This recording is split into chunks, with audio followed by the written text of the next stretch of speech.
Le projet Bangui Nyeta BKN est un consortium composé de 3 ONG. Marie Stop Mali, MS Mali en tant que chef de file, l'Association malienne pour la protection et la promotion de la famille AMPPF et Population Service International PSI. Financé par l'ambassade du Royaume des Pays-Bas du Mali à 6 millions d'euros, soit presque 4 milliards de francs CFA. L'ambassade des Pays-Bas travaille beaucoup dans le domaine de santé reproductive, spécialement pour améliorer les choix des jeunes pour leur santé reproductive, pour choisir d'acheter des produits de planning familial. Le programme BKN, le but d'améliorer l'offre de services dans le domaine de planning familial.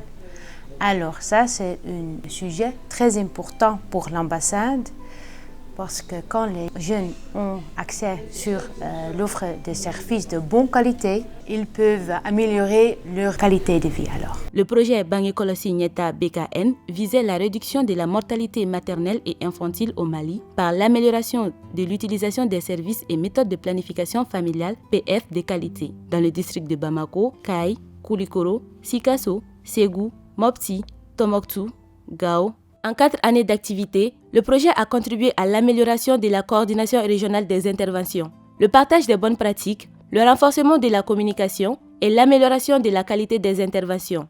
Il a en outre considérablement influencé de façon positive sur l'environnement de la planification familiale au Mali.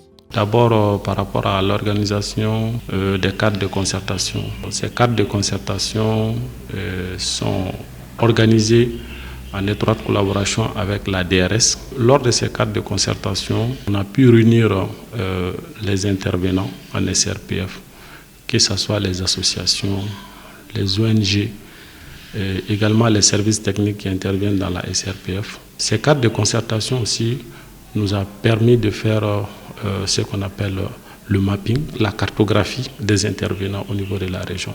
De 2016 à 2020, bon nombre de personnes ont été formées. Les agents de santé, les animateurs, les services techniques du gouvernement, la société civile, les groupes stratégiques pour sensibiliser les populations. En plus de ces formations, il y a eu des dons en équipement aux structures sanitaires. Le domaine d'activité, c'est la santé de la reproduction. C'est dans ce cadre-là que nous avons pu participer au consortium BKN en tant que lead depuis 2016. Juin 2016, c'est quand le projet a commencé.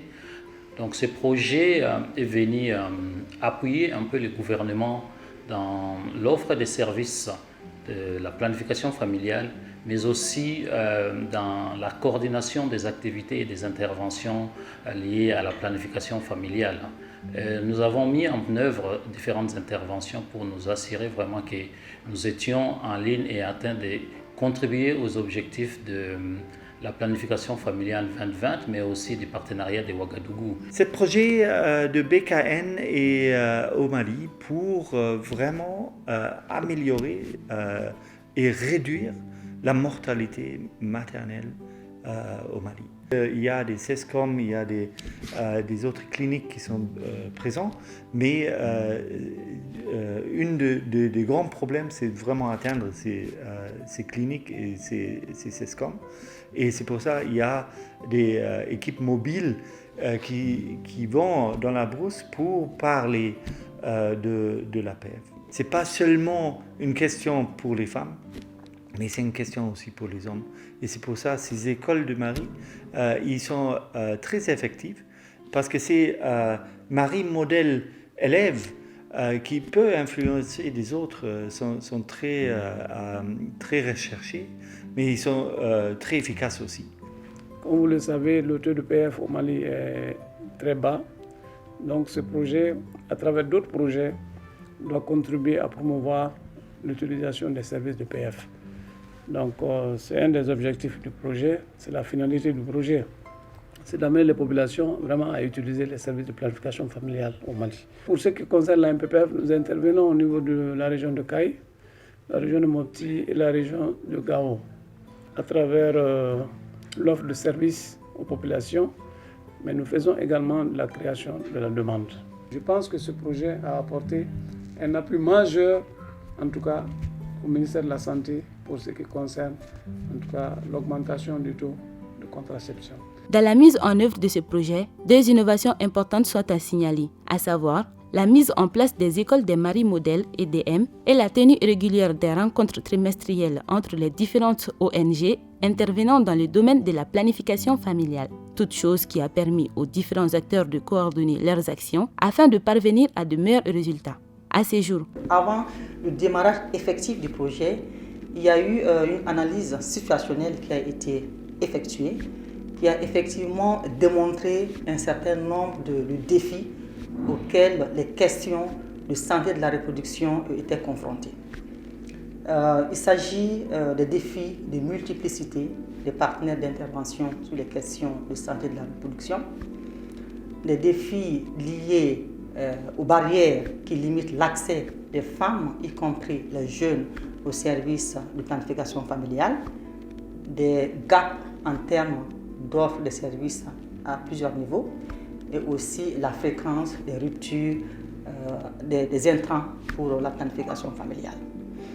Donc sur la base de ces défis identifiés, le projet a travaillé pour vraiment établir 4 objectifs spécifiques principaux. Le premier objectif va parler de tout ce qui est coordination, c'est-à-dire tout ce qui est cadre de coordination pour que les différents acteurs qui sont éparpillés partout sur le terrain puissent se parler.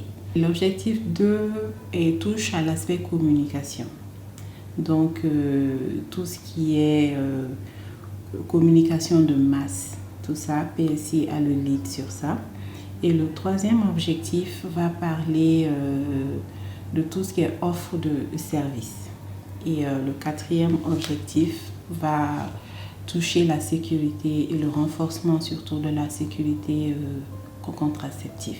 L'aspect communication sur ce projet est un aspect dont on est très très fiers ici à PSI. Et nous avons fait beaucoup de communication de masse qui se font à travers les spots télé qui ont été produits et diffusés à l'ORTM et les spots radio qui ont été faits dans les différentes zones d'intervention du projet et surtout dans plusieurs langues. À ces jours, que peut-on dire du travail de l'école des maris modèles dans la mise en œuvre du projet Bangue Kolosi Gnetta BKN au niveau des différentes aires de santé? Au début, les hommes étaient opposés, mais avec les activités de sensibilisation de l'école des maris, à travers les visites à domicile, les réunions et les assemblées, ils ont compris. Et certains ont même accompagné leurs femmes au centre de santé pour adopter une méthode de planification familiale. Grâce à l'école des maris, les femmes vont vers les services de santé pour accoucher. Elles utilisent les services de santé pour la CPN et même pour la consultation postnatale qui était autrefois qui ne se faisait même pas. Mais aujourd'hui, on voit des indicateurs à ce niveau. Ça, c'est grâce à l'école des maris. Augmenter la demande pour la PF par le biais de la communication pour le changement de comportement et la réduction de barrières socio-culturelles à travers la communication de masse et événementielle et la mobilisation communautaire, tel était le résultat 2 visé par le projet. Les résultats obtenus ont été beaucoup appréciés par les autorités communales. L'introduction des méthodes de la planification familiale n'a pas été une chose aisée. D'aucuns pensaient que c'était pour arrêter les naissances. Mais après les activités de sensibilisation, les gens ont adhéré. On peut dire que les décès maternels ont fortement diminué. Quant aux autorités régionales de la santé, si le projet BKN n'existait pas, il fallait le créer. Pour la simple raison que le projet a contribué à améliorer la coordination des activités de PF à tous les niveaux et l'offre de services de planning familial de qualité à un prix abordable et aussi à renforcer la sécurité contraceptive à travers la disponibilité et le stockage des produits contraceptifs. La planification familiale à Koulikoro à travers Bangue Kolosi Gnetta, on peut dire qu'il y a beaucoup d'améliorations comparativement aux années précédentes.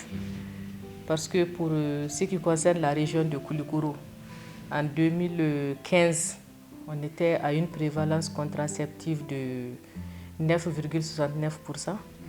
Et aujourd'hui, avec BKN et bien sûr les autres partenaires, on est quand même arrivé à une prévalence contraceptive de plus de 22%. Le projet BKN évolue au niveau de la région depuis 2016 pour 4 à 5 ans, donc ça finit cette année en 2020. Et dans le cadre de l'amélioration de la mortalité maternelle, promotion de la planification familiale, dans certains de nos districts sanitaires, notamment à Nyoro et à Djema, par la mise en place des écoles des maris. Quand le résultat est bon, c'est que le public cible a bien reçu le message. Suivons à présent l'avis de quelques bénéficiaires. Auparavant, on avait du mal à faire l'espacement entre nos enfants. Mais aujourd'hui, avec l'arrivée de l'école des maris, ce problème est résolu. Avec l'arrivée de l'école des maris, nous ne sommes plus obligés d'utiliser les méthodes des contraceptives de la planification familiale en cachette. Maintenant, avec l'accord de nos maris, on se rend au centre de santé pour choisir une méthode de planification familiale. Avant, la gestion de la famille était très compliquée, avec les moyens limités de nos maris. Mais maintenant, avec l'école des maris, l'espacement et le développement de nos enfants sont bien assurés. La planification familiale a beaucoup d'avantages. Ça m'a permis de m'occuper de mes enfants ainsi que de mon mari. Ça m'a permis aussi d'épargner et d'investir dans mes petites activités. Cependant, malgré ces résultats positifs, le projet BKN tend vers sa fin, d'où l'inquiétude des acteurs sur le terrain. Nous demandons aux autorités de tout faire pour la continuité du projet, car il a été très bénéfique pour notre communauté, surtout l'amélioration de la santé des mères et des enfants. Le projet BKN a beaucoup contribué à améliorer la santé de la mère et de l'enfant, à diminuer les charges familiales et à créer un climat de confiance entre époux et épouses à travers les maris modèles. Au terme de ces bilans jugés unanimement satisfaisants, tous les acteurs s'accordent à dire qu'à travers ces projets, le consortium et ses différents partenaires, notamment l'ambassade du Royaume des Pays-Bas du Mali, ont considérablement contribué à l'amélioration de la santé publique des Maliens.